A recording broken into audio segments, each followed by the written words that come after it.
और मैं साथियों एक तरफ एनडीए रखूं, दूसरी तरफ भारत के लोगों के सपने और संकल्पों को रखूं, तो मैं कहूंगा NDA, new India, develop India, aspirational India.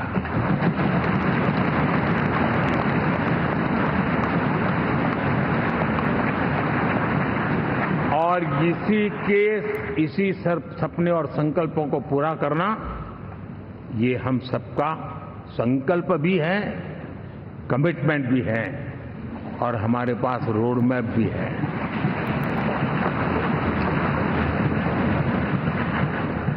साथियों, एनडीए ने हमेशा करप्शन फ्री, रिफॉर्म ओरिएंटेड, स्थिर सरकार देश को दी है। जब जब हमें अवसर मिला हम लोगों ने काम किया है।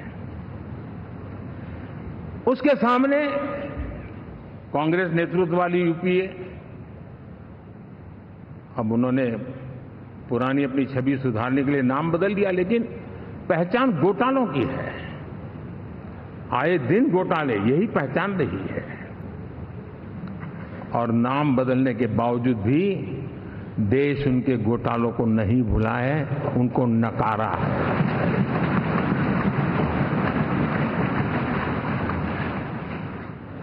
और मैं कह सकता हूं साथियों, इंडी अलायंस वालों ने एक व्यक्ति का अपोज करने के वन पॉइंट एजेंडा के कारण देश की जनता ने उनको ही ऑपोजिशन में बिठा दिया है।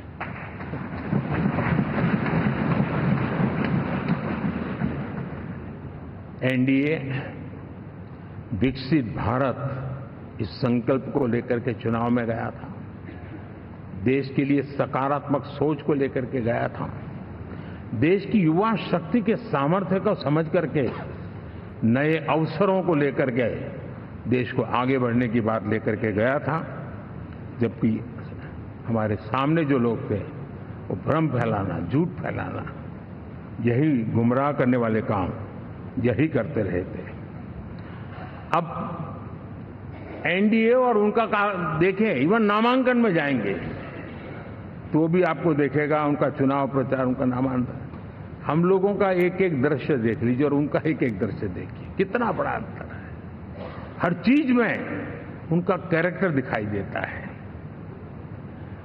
और क्या रहा, फोटो ऑप के लिए तो उन्होंने अलायंस घोषित कर दिया, लेकिन कितने ही राज्यों में वो आपस में लड़ते रहे हैं, चुनावी जंग में एक दूसरे की पीठ में छुरा भोंकते रहे हैं।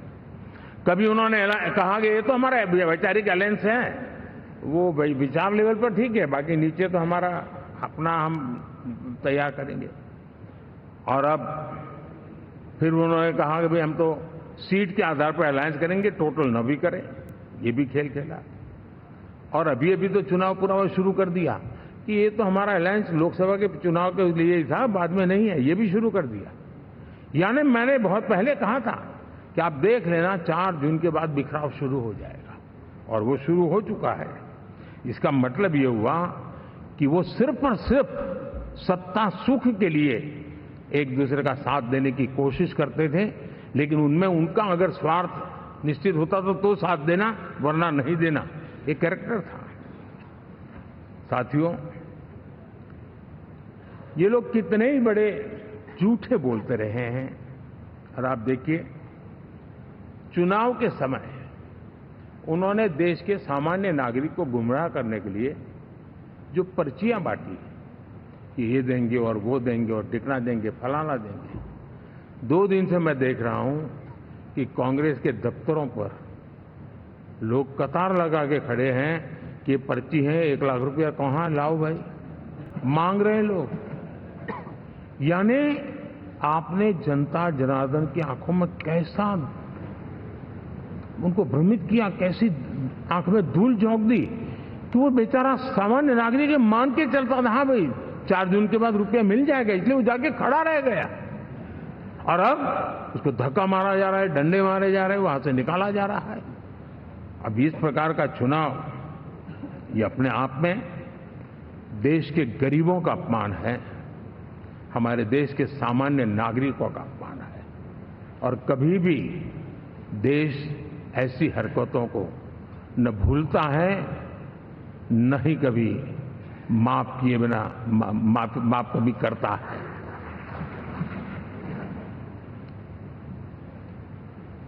साथियों, हमारे लिए संतोष की बात है कि हम एक कमिटमेंट से काम कर रहे हैं। 10 साल में हमने 25 करोड़ गरीबों को गरीबी से बाहर निकाला है।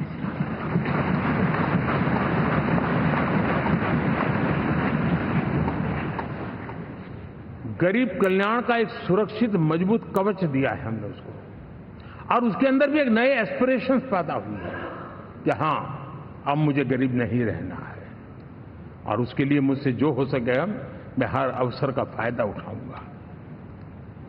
3 करोड़ गरीबों को घर, ये ऐसे कहने का आंकड़ा नहीं है जी।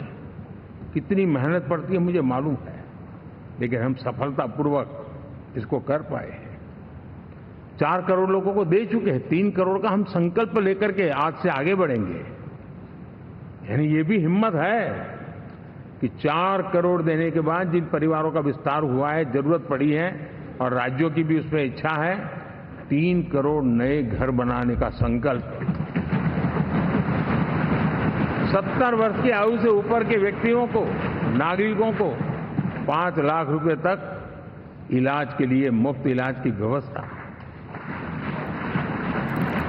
मुद्रा योजना के तहत हमारे नौजवानों को कारोबार के लिए 20 लाख तक की उनकी बैंक से उनको लोन मिले, इसकी व्यवस्था। ये मैं समझता हूं कि वायदा हमारे तीसरे कार्यकाल की गारंटियां, सब मैं अभी बताता नहीं हूं, लेकिन इन गारंटियों के प्रति हम कमिटेड हैं और उसे पूर्ण करने के लिए हम कोई कमी नहीं रखेंगे।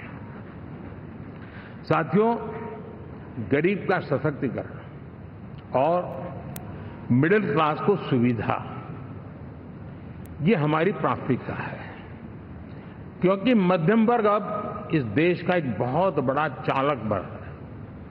भारत की ग्रोथ स्टोरी में ये ऐसे ऐसे नए फोर्सेस मैं देख रहा हूं जो हमारी बहुत बड़ी शक्ति बनने वाले हैं, और इसलिए हम उस पर भी उतना ही, और मिडिल क्लास की बचत कैसे बढ़े, सेविंग कैसे बने, उसके लिए, उसके क्वालिटी ऑफ लाइफ के लिए हम क्या कर सकते हैं, हमारी योजनाओं का विस्तार कैसे किया जाए, हमारे नीति नियमों में बदलाव कैसे किया जाए, उस पर भी हम आने वाले दिनों में काम करते हैं।